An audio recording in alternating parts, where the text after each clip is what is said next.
Hey guys, got a new knife to show you today. This is the Discontinued Kershaw Shield as part of my Discontinued collection. Here we have the model number 3920, and this is a Hinderer design actually. It's the brother to the Cryo flipper frame lock. It's got a pretty nice snap to it. We'll do some quick comparisons. Here it is against the Skyline. So just a tad bit smaller than the Skyline. Here it is against the Leak. So the Leak is just a tiny bit smaller. And here it is against the Grip, also a Tanto. And if you look at the comparison of the Tanto edge, I mean, just look at how aggressive the Shield is. I just really like that. Also, the Shield is modeled after Hinderer's Eklipse model, and here is a CH Knives 3519 variety, and this is a pretty large blade, a pretty large knife, so you can see how much larger it is than the Shield. So let's get into some specs. So overall length is 7.6 inches. The blade itself is 3.1 inches, and the handle, while closed, is 4.3 inches. The handle is made out of 410 stainless steel with a titanium carbonitride coating. It weighs 4.9 ounces, and the steel on this is 8CR13 MOV. I kind of wish they would have at least made a version with a better quality steel. At least their Sandvik 14C28N or D2. I mean, at least that would have been nice to see. But yeah, this is a frame lock construction, and something that you don't usually see on budget knives is the lock bar stabilizer that it has here. I believe the Cryo also has one, but if I remember correctly, Hinderer was the one who came up with that, so you know, I guess I can understand why it has it. Another thing that I think actually looks really good on this knife is the black hardware. It's got a nice contrast to this kind of a dull gray color. And then I like the two-tone on the blade. I've never actually seen any Kershaws with this two-tone, but apparently there's quite a few that have it. I've seen the black on the blade, and then the satin on the white, or I mean on the flats. I don't know why I said the white.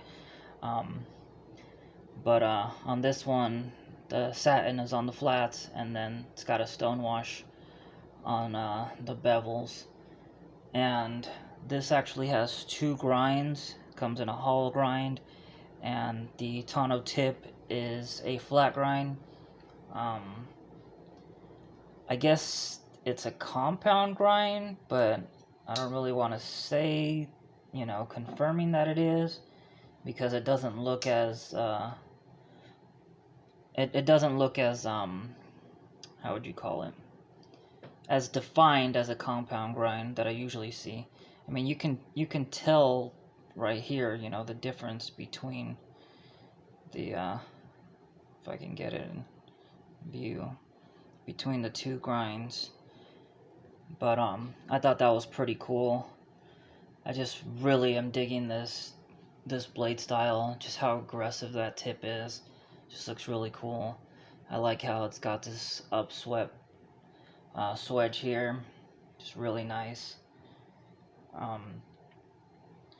But like I said, this is a frame lock construction.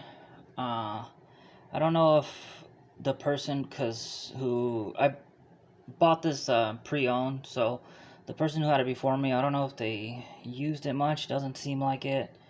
But it's got a little bit of lock stick on it.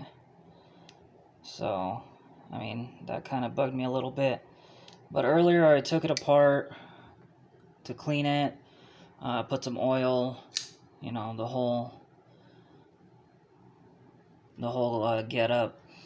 But yeah, I usually do that when I get a pre-owned knife, and I noticed when I had taken it apart that right in here, like kind of where the tang and the lock bar meet, there's a little bit of not quite a burr, but like the metal kind of got squished a little bit, and part of the edge kind of came up. So I think it's hitting it, and that may be why it's getting that lock stick. I did put some Sharpie on it, and it is helping a little bit. I don't know if you can see it, but yeah, I'm just gonna, you know, kind of have to work it out.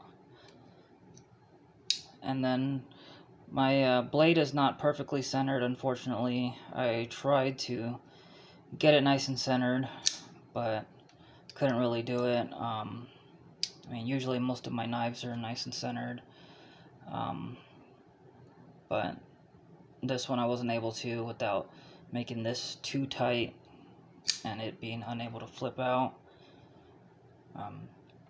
But anyways, it's got some jimping up here, and then it's got some jimping this way, so if you're going to use it in a reverse grip, you know, these two fingers right here are going to have that texture and that grip.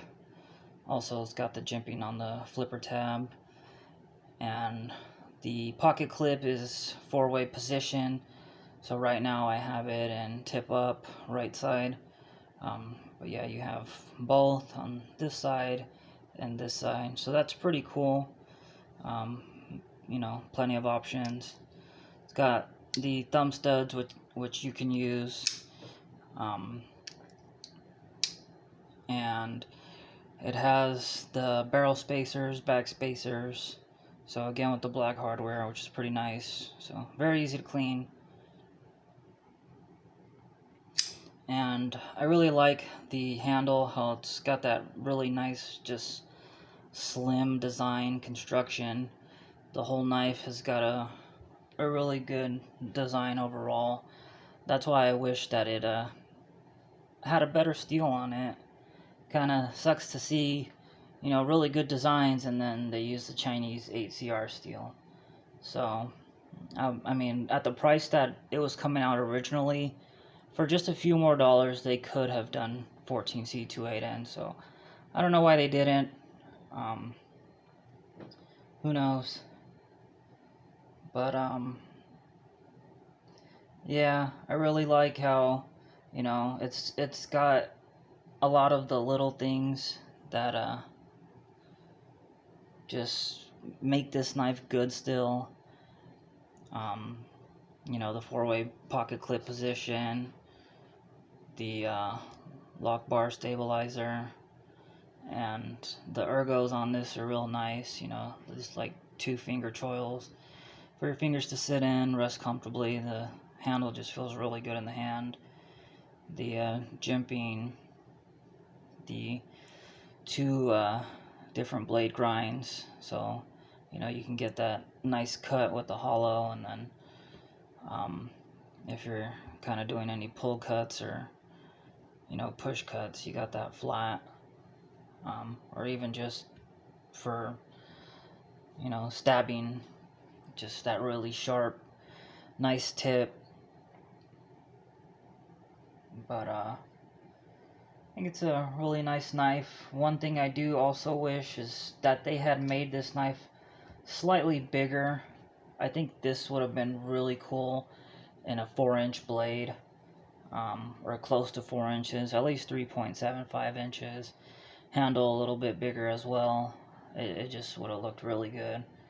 And would have liked to have seen this on KVT bearings, And if they had taken out the torsion bar, because this also has the speed safe patented technology that Kershaw uses.